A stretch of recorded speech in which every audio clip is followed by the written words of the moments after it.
1947 एक गुलाम मुल्क दो हिस्सों में बट गया, हिंदुस्तान और पाकिस्तान।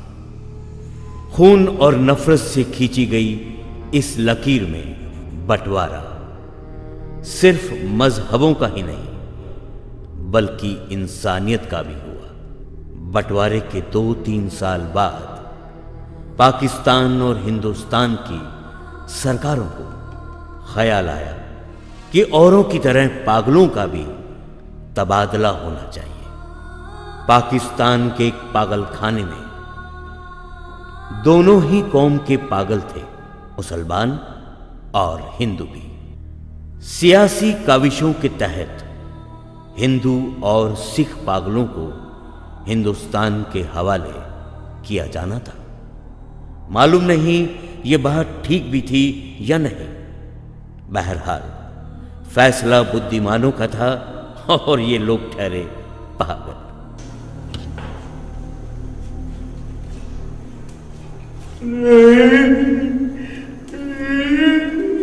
आप हैं इस्माइल।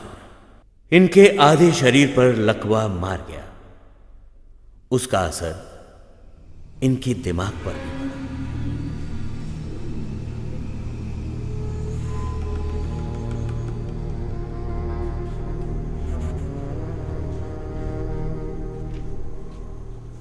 गोली मार दूंगा। ये है अमन सिरोही। ये एक फौजी थे। दुश्मन की गोली इनके सिर को छूकर निकल गई। तभी से इनका दिमाग चला गया।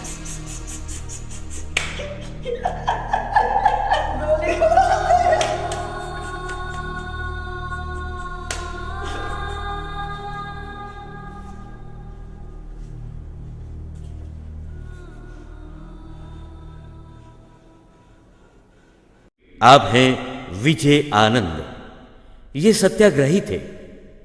अंग्रेजों के खिलाफ भारत छोड़ो आंदोलन में इनके सिर पर ऐसा डंडा पड़ा कि इनका दिमाग फिर गया। वंदे मातरम, वंदे मातरम, वंदे मातरम।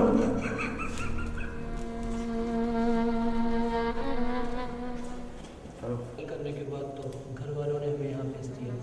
अब यहाँ से कैसे निकला? और इनसे मिलिए यूनुफ और अखलाक खां। दोनों भाइयों ने मिलकर कत्ल किया। फांसी से बचने के लिए घर वालों ने इन्हें पागल करार करवा दिया।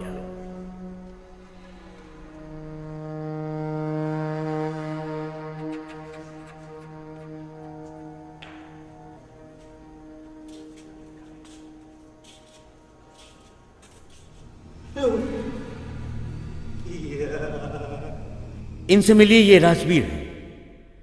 राजवीर की लड़ाई करने की आदत है। छोटे भाई बहनों से सब छीन लेते हैं। घर वालों ने बहुत समझाया, यह आदत अच्छी नहीं, सब चीजें मिल बांट लेनी चाहिए, मगर ये माने नहीं और यहां पहुंच गए। अच्छा नहीं।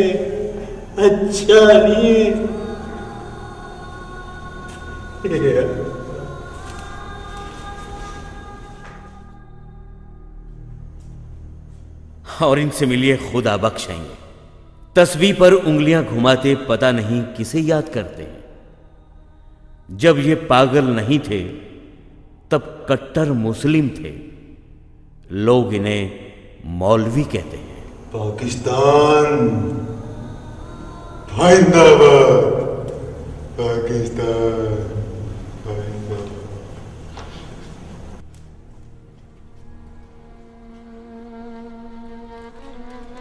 इनसे मिलिए अली अख्तर साहब। लाहौर में वकील थे, मिजाज से शायर। बंटवारे के बाद इनकी माशूका अमृतसर चली गई।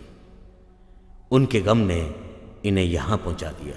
आप आए हुजूर, नहीं है आपका जवाब। गमों के अंधेरों में यूं चमका माता।